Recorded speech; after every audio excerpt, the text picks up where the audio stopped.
Selamat malam, saya atas nama Alkuinus de Costa Hermon. Perkenalkan, nama saya Agen Kuda Magana. Saya Setia Mudelo Capoeira. Kami akan menjelaskan pendapat kami tentang bersikap musyawarah.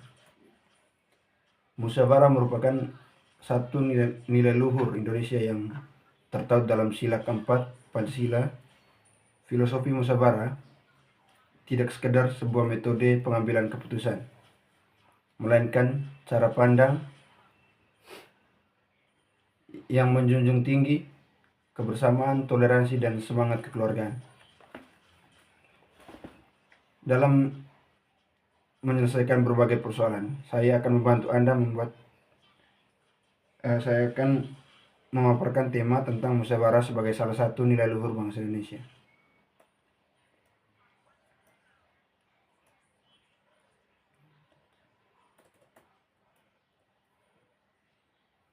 Yang pertama kami ambil dari dasar teorinya di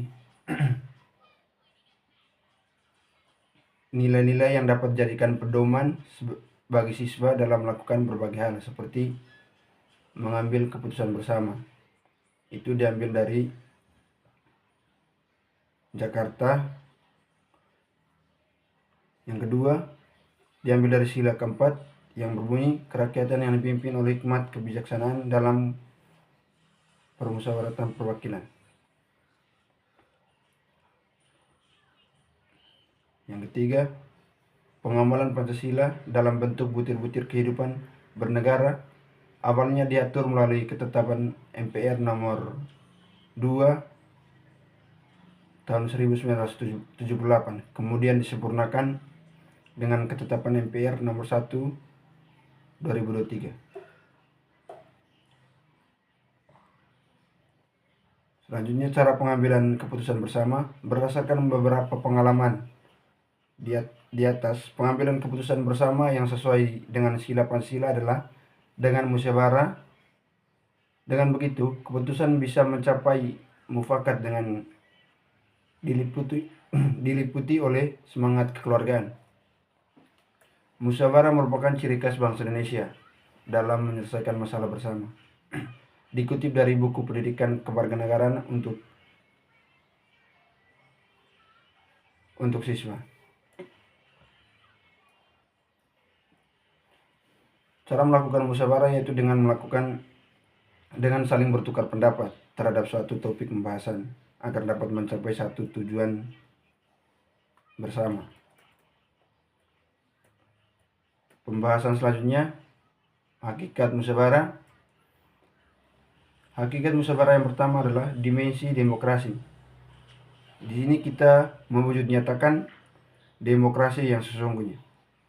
Yang kedua, dimensi kesehatan dan keadilan.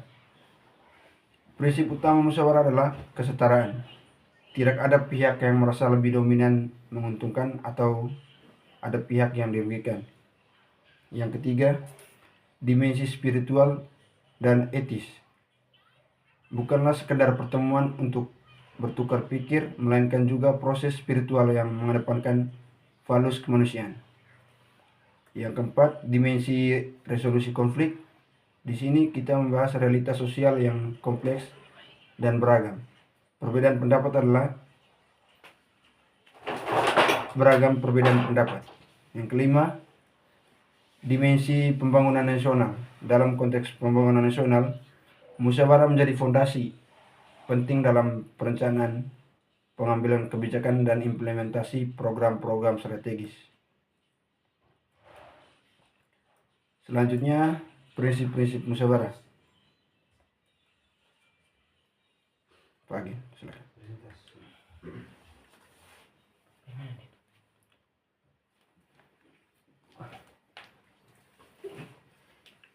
Yang pertama, prinsip kesetaraan musyawarah dilandasi oleh prinsip kesetaraan di mana setiap peserta memiliki kedudukan dan hak yang sama untuk mengembangkan pendapat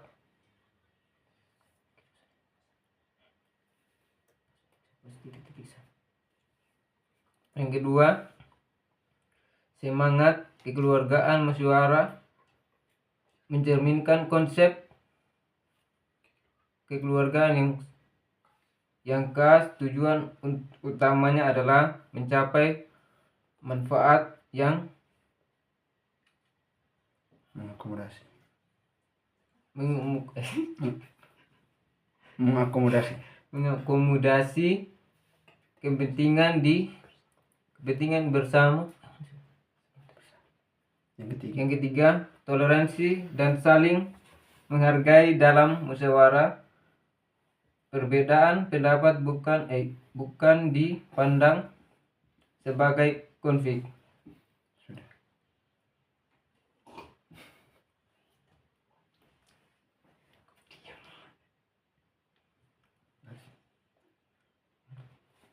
Tantangan kontemporer.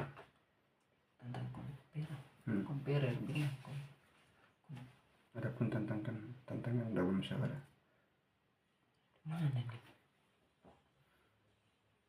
Adapun beberapa tantangan dalam melaksanakan musyawarah, yaitu yang pertama, tantangan kontemporer. Meskipun musyawarah memiliki nilai luhur, musyawarah juga menghadapi sejumlah tantangan atau masalah. Yang pertama, polaritas politik. Yang kedua itu kepentingan pragmatis. Yang ketiga, menurunnya budaya mendengar. Yang keempat, pengaruh media sosial yang mempertajam perbedaan. Musyawarah bukanlah sekadar metode, melainkan filosofi hidup yang mencerminkan karakteristik bangsa. Musyawarah mempresentasikan komitmen terhadap persatuan, keadilan, dan kemajemukan. Dengan terus menjaga dan mengembangkan prinsip musyawarah, Indonesia dapat memperkuat demokrasi substansial yang bermartabat, di mana perbedaan dilihat sebagai kekuatan pemersatu, bukan pemecah. Selanjutnya, manfaat musyawarah.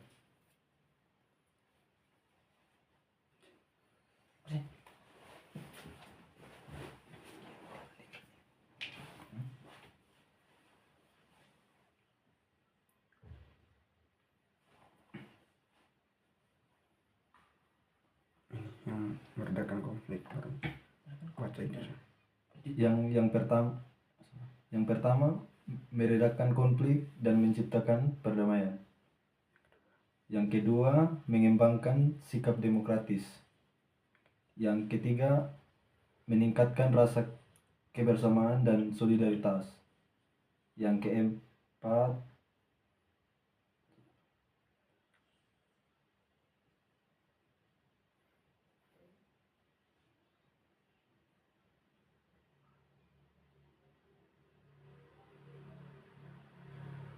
keempat, menghasilkan keputusan komprehensif. Yang kelima, mengembangkan keterampilan komunikasi.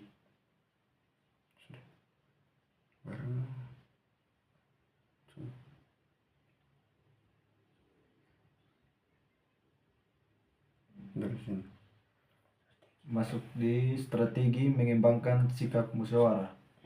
Yang pertama, pembentukan karakter sejak dini.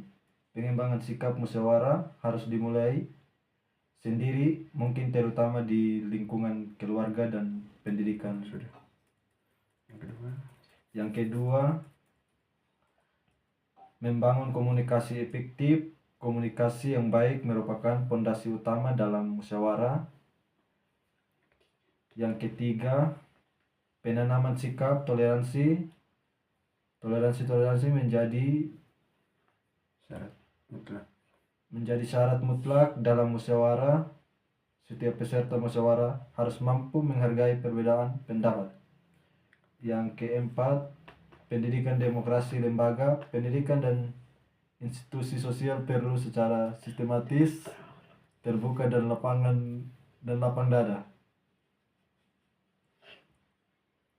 Yang kelima, mendorong partisipasi aktif. Musyawarah bukanlah sekedar formalitas, melainkan proses aktif di mana setiap peserta memiliki kesempatan untuk berkontribusi. Yang keenam, mengembangkan sikap kritis dan konstruktif. Musyawarah yang efektif membutuhkan kemampuan berpikir kritis dan konstruktif. Yang ketujuh, membangun kepemimpinan yang demokratis. Pemimpin memiliki peran strategis dalam mengembangkan budaya musyawarah, kepemimpinan yang demokratis, terbuka, dan mampu mengarahkan diskusi menuju solusi bersama akan menjadi teladan dalam politik bermusyawarah. Jadi dari materi yang kami paparkan tentang bersikap musyawarah, kami menyimpulkan bahwa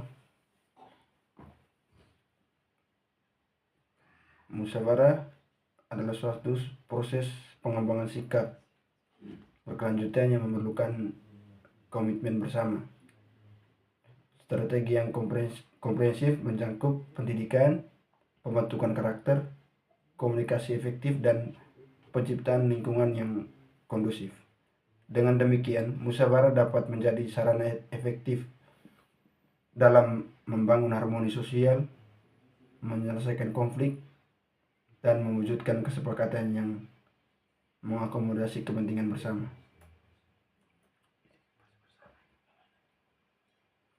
Sekian presentasi tentang siap bersikap musyawarah dari kelompok kami. Selanjutnya kami akan membacakan janji yang kami buat untuk menjalankan sikap musyawarah. Sama-sama. Janji musyawarah. Saya berjanji akan menghormati setiap pendapat yang disampaikan oleh teman-teman dan lingkungan sekitar, meskipun berbeda dengan pandangan saya sendiri. Yang kedua, saya berjanji mendengarkan dengan penuh perhatian setiap pembicaraan dan pendapat yang diutarakan dalam diskusi atau rapat. Saya berjanji berbicara dengan santun, tidak memotong pembicaraan, dan memberikan kesempatan yang sama kepada setiap peserta untuk menyampaikan pendapatnya. Saya berjanji mencari titik temu dan solusi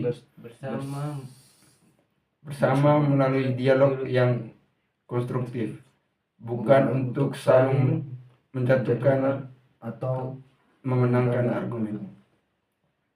Saya berjanji mengutamakan kepentingan bersama di atas kepentingan pribadi dalam setiap pengambilan keputusan. Saya berjanji bersikap terbuka terhadap kritik dan saran yang membangun, serta siap melakukan introspeksi diri. Sekian janji dan hasil diskusi kelompok kami. Selamat malam, terima kasih.